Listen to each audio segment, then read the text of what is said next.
Assalamualaikum warahmatullahi wabarakatuh. Halo anak-anak, bertemu lagi bersama Bu Fatma dalam video kegiatan literasi membaca.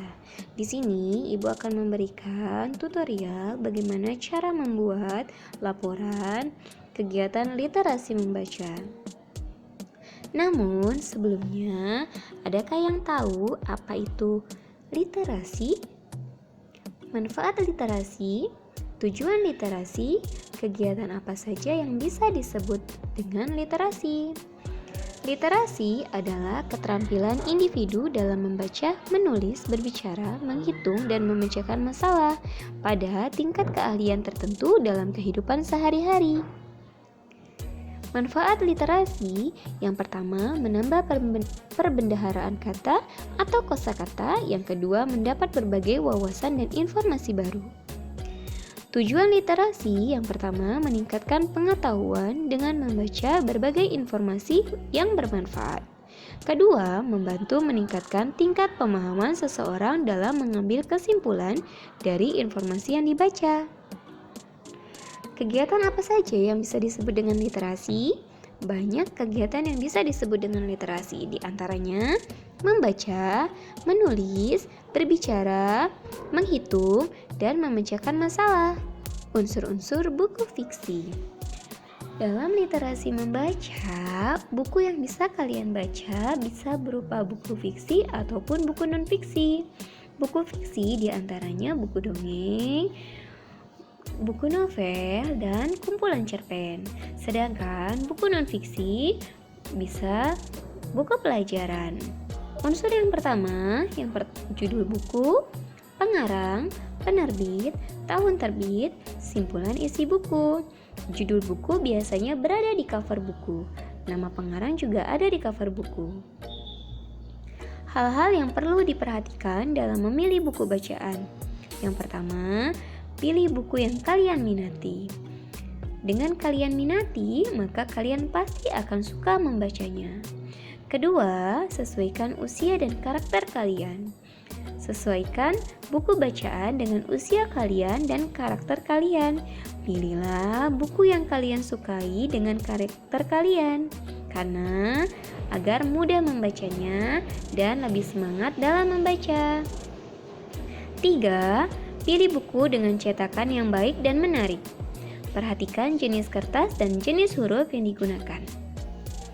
Dengan memilih dan memperhatikan cetakan tulisannya ataupun jenis kertasnya, memudahkan kalian membacanya, karena jenis kertas dan jenis huruf mempengaruhi juga kalian membaca buku tersebut.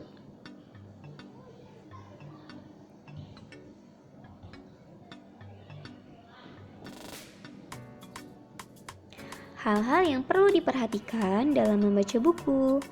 Buatlah pertanyaan yang mengarah pada simpulan isi buku. Misalnya, apa judul bukunya? Kedua, apa tema buku fiksi atau topik buku non-fiksi yang kalian baca?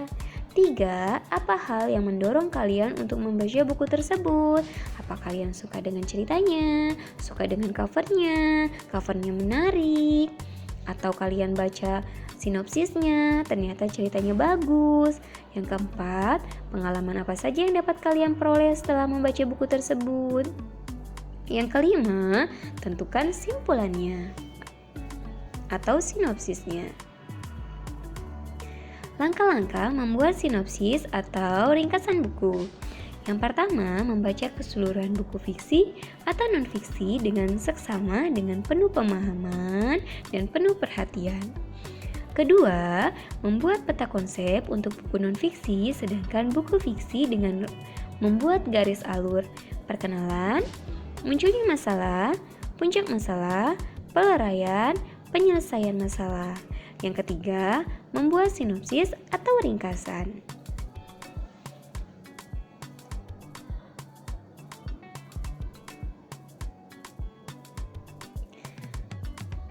Ayo berlatih mengulas buku fiksi.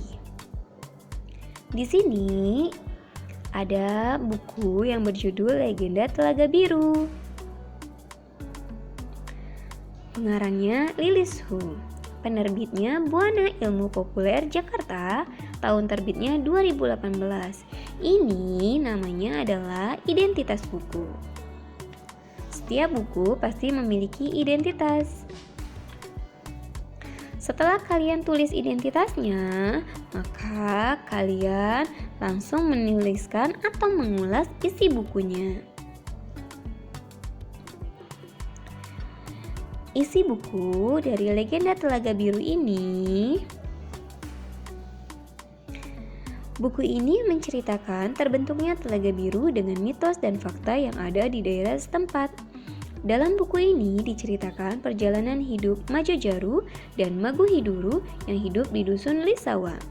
Dusun yang sangat sepi, Mago Hiduru memutuskan merantau ke seberang pulau untuk mengadu nasib agar kita bisa memperbaiki perekonomian dan menikah. Namun, Mago Hiduru tidak kembali karena meninggal dunia dalam kecelakaan saat bekerja. Majo Jaru sedih dan terpukul mendengar berita tersebut. Majo Jaru tidak percaya nasib buruk telah menimpa kekasihnya dan musnahlah semua cita-cita mereka buat bersama, yaitu sehidup semati. Dengan hati yang sedih dan gundah, Majo Jaru berjalan tidak tentu arah. Tangis yang ia tahan pun tumpah sebelum ia tiba di rumahnya. Majo Jaru mencari tempat berteduh untuk menenangkan hatinya. Di tempat itulah Majo Jaru menangis sejadi-jadinya karena tidak tahu harus kemana untuk mengeluh. 3 hari 3 malam ia bersedih, air matanya terus mengalir dan hatinya terasa amat perih menghadapi takdir yang menimpanya.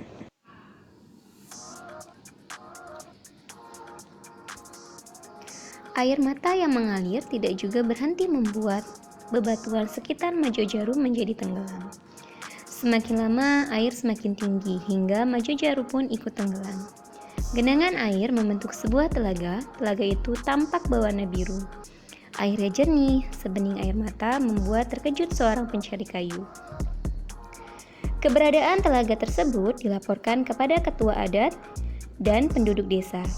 Mereka pun pergi ke telaga itu untuk melihat kejadian yang tidak biasa itu. Takut kalau kejadian tersebut suatu petanda buruk. Ketua adat segera memukul kentongan. Dia mengumpulkan semua penduduk. Upacara adat pun segera dijalankan. Upacara adat memberi sebuah pencerahan. Telaga itu muncul disebabkan oleh air mata. Air mata yang dikeluarkan oleh seorang gadis yang sedih karena kekasihnya telah tiada.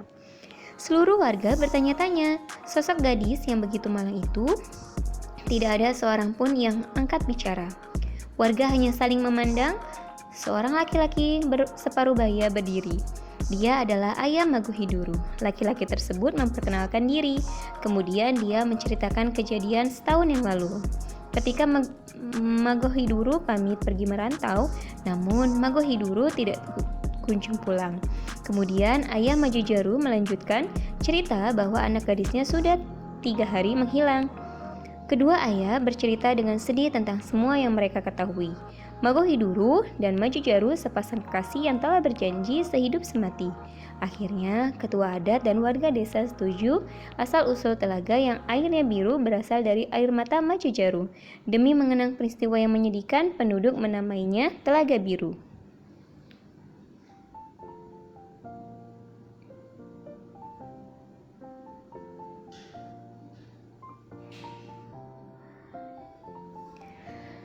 Alur yang tertuang dalam buku ini sangat rumit, sangat runtut, sehingga pembaca mudah memahami jalan ceritanya. Tokoh Majo Jaru setia kepada kekasihnya, sangat tampak dalam cerita buku ini. Konflik dalam cerita buku ini muncul ketika tokoh Mago Hiduru memutuskan untuk merantau dan meninggal dunia. Buku ini memiliki banyak pesan yang ingin disampaikan kepada para pembacanya. Pesan yang ingin disampaikan penulis antara lain kesetiaan seseorang. Selain itu, jangan membuat janji. Janji merupakan sesuatu yang harus ditepati.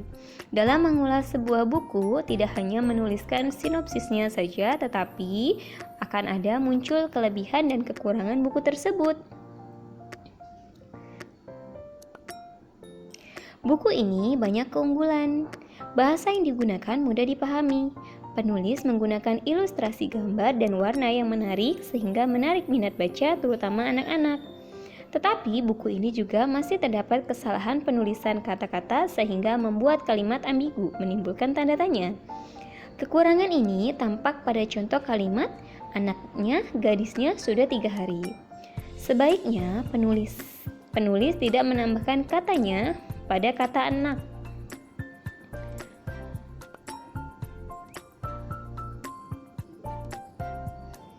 Jadi, dalam mengulas atau kalian membuat laporan dari hasil bacaan yang kalian baca, harus memperhatikan isinya mengenai apa, kemudian kekurangannya, dan kelebihan buku tersebut. Mungkin hanya itu yang Ibu dapat sampaikan. Wassalamualaikum warahmatullahi wabarakatuh.